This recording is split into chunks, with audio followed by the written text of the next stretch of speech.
રવિવારનું રંજન આ કાર્યક્રમ નિહાળી રહેલા તમામ મુરબ્બીઓ, માતાઓ, ભાઈઓ, બહેનો અને ભૂલકાઓને આપના મિત્ર જગદીશ ત્રિવેદીના સહર્ષ નમસ્કાર.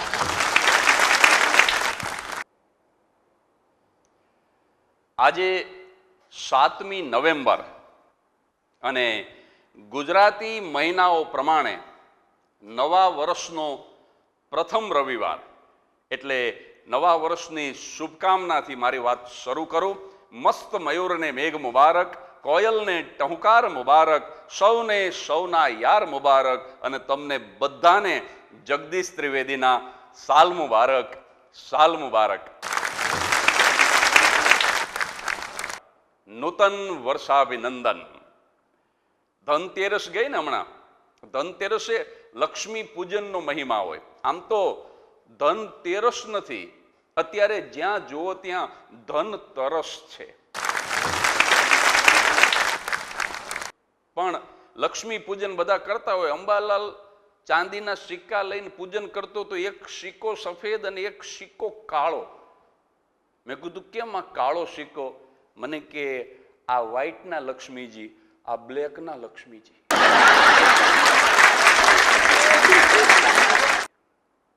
અત્યારે તો વ્હાઈટ કરતા બ્લેકનો મહિમા બહુ છે. દિવાળીના દિવસે અંબાલાલના ઘરમાંથી આખી રાત ફટાકડા ફૂટવાના અવાજ આવ્યા. મેં કીધું આ હાવ લોભીઓ, આ આખી રાત ફટાકડા ફોડે. મને તો બહુ અચરજ થયું. બેસતા વર્ષના દિવસે બ્રશય કર્યા વગર હું તો અંબાલાલના ઘરે દોડ્યો. મેં કીધું કાલ આખી રાતને ફટાકડા ફોડ્યા કેવી રીતે? મને કે મેં નથી ફોડ્યા, નગર શેઠના દીકરાના લગ્ન હતા ને એમાં શેઠે જે આતશબાજી કરેલી ને એનો વિડીયો મારી પાસે આવી ગયો. તો આખી રાત વિડીયો રિવાઇન્ડ કરી કરીને વગાડ્યા જ કર્યો, વગાડ્યા જ કર્યો. કોકના લગ્નની આતશબાજી ટીવીમાં જોઈ અને રાજી થાય એવો અંબાલાલો. બેસતા વર્ષના દિવસે તમે જોયું ને બધા લોકો એકબીજાને મળે, પણ મને કહેવા દો કે બેસતા વર્ષના દિવસે એકબીજાના સોશિયલ સ્ટેટસ મળે છે, એકબીજાના એજ્યુકેશનલ ક્વોલિફિકેશન મળે છે, એકબીજાના બેંક બેલેન્સ મળે છે, પણ માણસને માણસ ઓછો મળે છે. પણ નવા વર્ષની ખૂબ શુભકામના. આ વખતે તો કાળી ચૌદશના દિવસે તો જમાવટ થઈ ગઈ. કાળી ચૌદશના દિવસે લોકો કકળાટ કાઢે એટલે આમ 4 રસ્તાના ચોકમાં આમ પાણીથી કુંડાળું કરે ને એની અંદર પુડલા ને ભજીયા ને એવું બધું મૂકે. આ કાળી ચૌદશે મેં જોયું ને તો અંબાલાલ કુંડાળામાં ઉભો ઉભો ભજીયા ખાતો. બોલો, મેં કીધું આ કુંડાળામાં પગ ન મુકાય, એના બદલે તું આખે આખો ઊભો રહી ગયો. એનોય વાંધો નહોતો, પણ આ ભજીયા ખાવા માંડ્યો ત્યારે અંબાલાલ કીધું કે આ સોશિયલ ડિસ્ટન્સનું કુંડાળું નથી. આ ઓલા કોરોનામાં જે સર્કલ કરતા એ કોરોનાનું સર્કલ સમજીને ઉભો રહી ગયો. મેં કીધું ભાઈ કોરોનાનું સર્કલ હોય તેમાં એમાં ભજીયા થોડા હોય? મને કે આ સરકારનું કાંઈ નક્કી નહીં. એ પાછા કદાચ એવી યોજના બહાર પાડે કે સર્કલમાં જે શિસ્તથી ઊભા રહેશે એને પકોડા આપવામાં આવશે. એમ કરીને પાછું એક ભજીયું ખાઈ ગયો. બોલો, અમારે મોંઘી ભાભી તો આમ કાળી ચૌદશની હાંજે માથે હુંડલો અને હુંડલામાં એના સાસુને બેહાડીને નીકળી. મેં કીધું આ વરઘોડો કઈ બાજુ? ભાભી મને કે હું કકળાટ કાઢવા જઉં છું.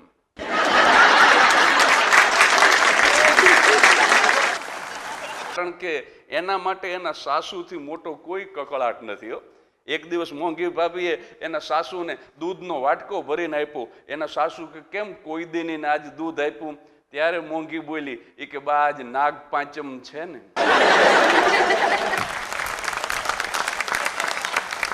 ના ગણીને હારું જેટલું પીવે એટલું. પછી વહુ એના સાસુને કે બીજો વાટકો દઉં બા? બા કે જીવ ત્યાં સુધી દૂધ ન પીવું. પણ આવું કર્યું ને એટલે પૂજા કરતા કરતા સાસુ ભગવાનને વિનંતી કરવા માંડ્યા કે હે ભગવાન, મારા દુશ્મનનો નાશ કરજે. તે રહોડામાંથી વહુ બોલી એ કે એમ હમણાં મને કાંઈ નથી થવાનું. સાસુ વહુનો પ્રેમ તો અદ્ભુત હોય. એકવાર વહુએ સાસુને કીધું એ કે સાસુ આજ તમે જે આલુ પરોઠા બનાવ્યા એની અંદર ક્યાંય આલુ દેખાય છે? તો એની સાસુનો જવાબ સાંભળજો. એ કેમ તો 2 દિવસ પહેલા વહુ તે કાશ્મીરી પુલાવ કર્યો તો એમાં ક્યાંય કાશ્મીર દેખાતું હતું. અદ્ભુત સાસુ વહુ. આ મોંઘી ભાભીના સાસુ તો પાછા આમ શાક લેવા જાય ને તો હાવ મેલો ને હાવ જૂનો ને એવો હાવ હાડલો પહેરીને જાય. તો એકવાર વહુએ પૂછ્યું કે કેમ આવો સાવ આમ જૂનો હાડલો પહેરીને જાઓ છો? એના સાસુ પાછા આમ જૂના જમાનાના ને હોશિયાર બહુ. એ કે આવી સાડી પહેરીને જવું ને તો ગરીબ સમજી અને મને છે ને થોડુંક સસ્તું શાક આપે. પણ વહુ બોલ્યા વગર ન રહી. એ કે એમ તો એલ્યુમિનિયમનું છાલીઓ લઈને જાઓ ને તો હાવ મફત આપે. એક અબજોપતિના ઘરે હું ગયેલો ને તો એના ક્લોઝેટની અંદર બધા આમ સૂટ ગોઠવેલા ને એમાં એક કોટ એ તો હાવ જૂનો ને પાછો થીગડા વાળો, અહીં કોણીએ એક થીગડું મારેલું ને હાવ જૂનો કોટ. મેં કીધું આટલા બધા મોંઘા કોટ સૂટ અને એની વચ્ચે આ જૂનો થીગડા વાળો કોટ. મને કે ઇન્કમ ટેક્સની મુદત પડે ને ત્યારે પહેરી જવા માટે રાખ્યો છે.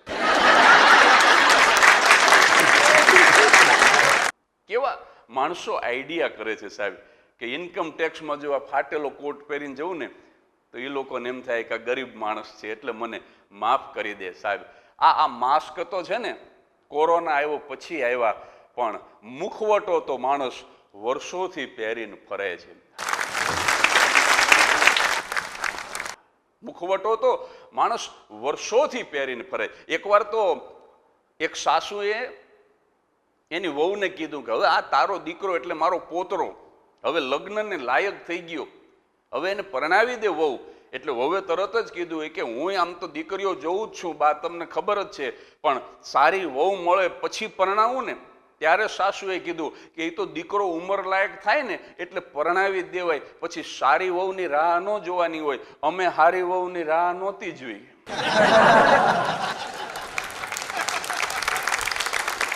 આ એમાં તું ભટકાઈ ગઈ.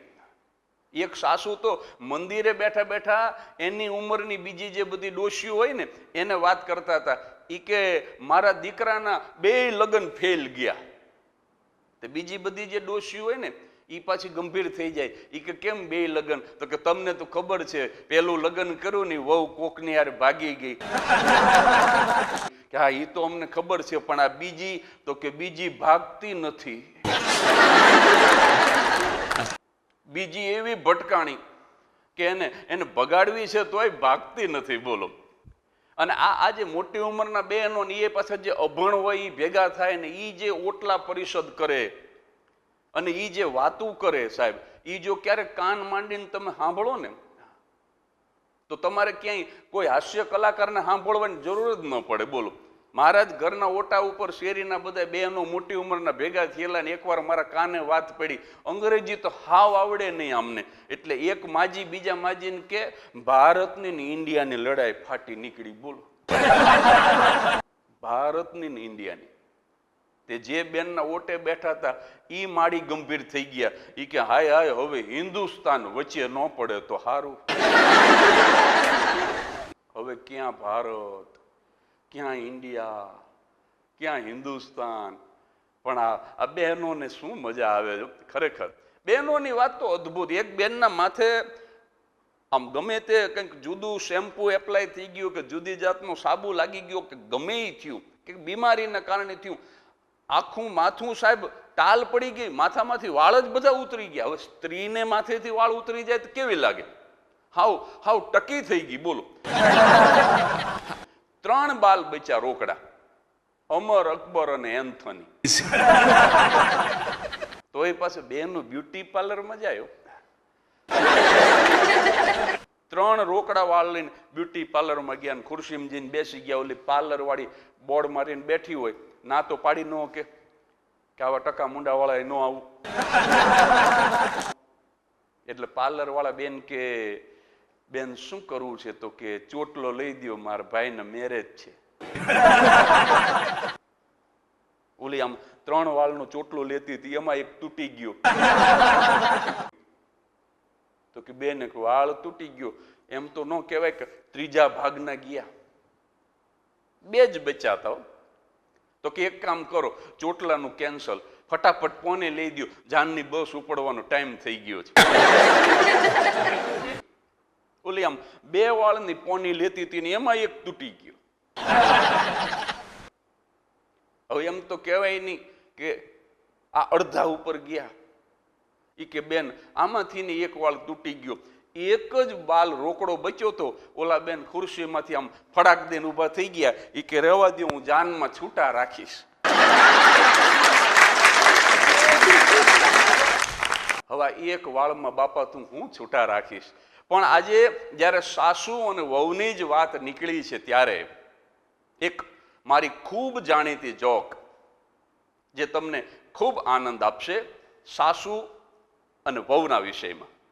આપણે વર્લ્ડ કપ થાય છે અત્યારે, પણ દુબઈની અંદર T20 વર્લ્ડ કપ ચાલે છે.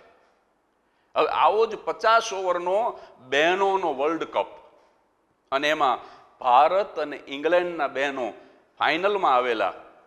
અને બન્યું એવું કે ભારતના બહેનોએ ટોસ જીતી અને બેટિંગ પસંદ કરી અને 50 ઓવરમાં 240 રન કર્યા. અને પછી ઇંગ્લેન્ડના બહેનો દાવમાં આવ્યા અને ઇંગ્લેન્ડના બહેનોએ એવી જમાવટ કરી સાહેબ કે માત્ર 40 જ ઓવરમાં 3 જ વિકેટે 220 રન કરી નાખ્યા. 7 વિકેટ હાથમાં, 10 ઓવર હાથમાં અને 10 ઓવરમાં 20 જ રન કરવાના. મેચ સાવ હાથમાંથી ગઈ હતી ભારતના.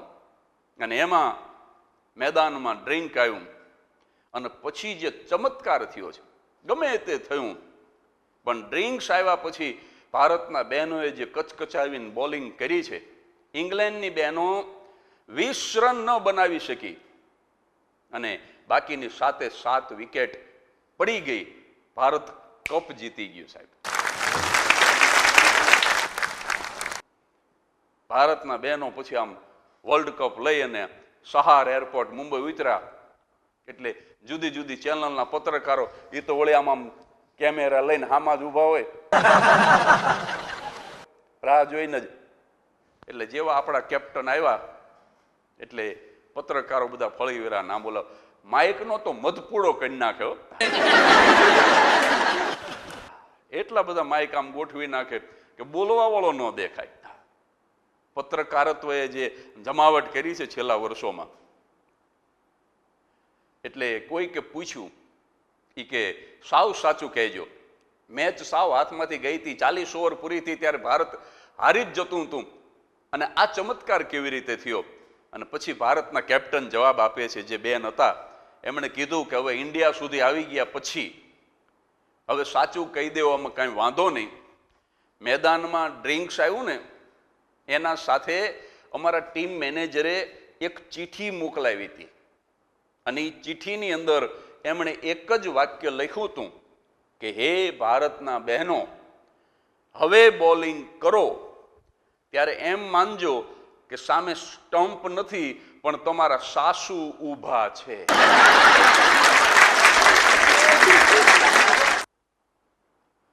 અને પછી જે આપણા બહેનોએ કચકચાવીને દડા નાખ્યા છે, 75ની સ્પીડ હતી ને બોલિંગની, એને 150 કાંટો અડાડી દીધો. સ્પીડ ડબલ થઈ ગઈ. એક જાડી ખેલાડીએ તો એવું બોલ કર્યું, સ્ટમ્પના કટકા કરી નાખ્યા. બોલ ઈ કે મારા સાસુ ઊભા હોય તો જોઈ જ નહીં. એટલે મિત્રો, આ વહુ અને સાસુનો વર્લ્ડ કપ છે જે વર્ષોથી ચાલ્યા કરે છે, દરેક ઘરની અંદર ચાલ્યા કરે છે.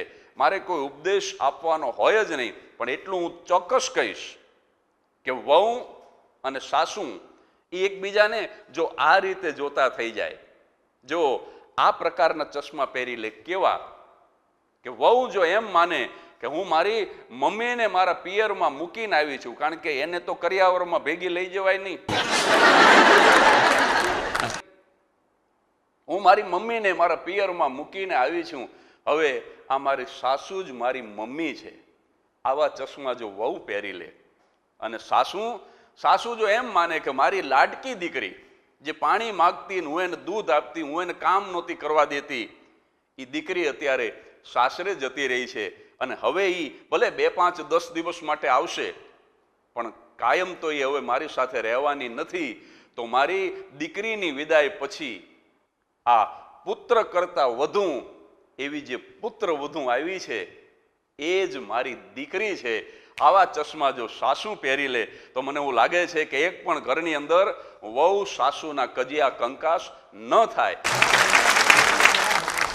અને જો સાસુ માથા ભારે હોય, આ વાતને પૂરી કરતા પહેલા જો સાસુ દુઃખ દેવા વાળી હોય તો આપણા લોકગીતોમાંથી એક સરસ મજાનું ગીત મળે છે અને એમાં સાસુ વહુને કહે છે કંઈક જુદું અને જાણી જોઈને વહુ જુદું સાંભળે છે અને એમાંથી કેવું હાસ્ય નિષ્પન્ન થાય છે આજના એપિસોડના અંતમાં કે સૈયર મહેંદી લેશું, મહેંદી લેશું, મહેંદી મોટા ઝાડ, મહેંદી લેશું, મહેંદી લેશું, મહેંદી મોટા ઝાડ. વહુ શું કહે છે કે મેં હલાવી એક ડાળી ત્યાં ડાળખી હલી ચાર, સૈયર મહેંદી લેશું, મહેંદી લેશું, મહેંદી મોટા ઝાડ.